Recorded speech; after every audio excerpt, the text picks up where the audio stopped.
Vous êtes invité chez des amis, c'est presque l'heure et en fait vous avez un petit peu oublié le cadeau.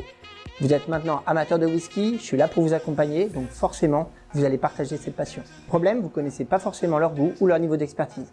Du coup, on va choisir des bouteilles classiques et en même temps dans des versions un petit peu moins connues, un petit peu niche. Première bouteille, Glenkinchie 12 ans, c'est tout simplement un Lowland, le Lowland, la région un peu oubliée d'Écosse.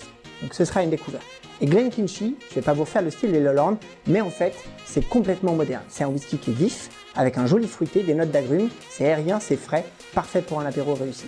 Et avec Glenkinchie 12 ans, vous pouvez même leur proposer un petit tour dans leur placard et éventuellement proposer une petite association avec des fruits à coque, des petites pâtisseries pas trop sucrées ou du fromage. Sur le deuxième choix, on sort l'artillerie lourde et on débarque chez votre ami avec un mythe, Lagavulin. Le risque, c'est que cette bouteille a déjà fait beaucoup d'aficionados. Alors on va aller sur cette édition Lagavulin 8 ans. Certains néophytes pourraient penser que le 16 ans est plus intéressant que le 8 ans, beaucoup moins connu.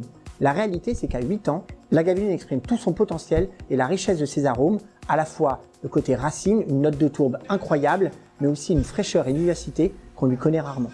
Même si l'expérience est déjà en soi fantastique, vous pouvez lui proposer d'aller un peu plus loin en l'associant à un petit carré de chocolat noir ou du roquefort sur un toast de pain d'épices. Ça va être génial. Finalement, avec Glenkinchie ou Lagavulin, vous allez arriver chez vos amis avec un cadeau qui est peut-être de dernière minute, mais vous aurez le discours et la bonne bouteille pour vraiment vous faire remarquer.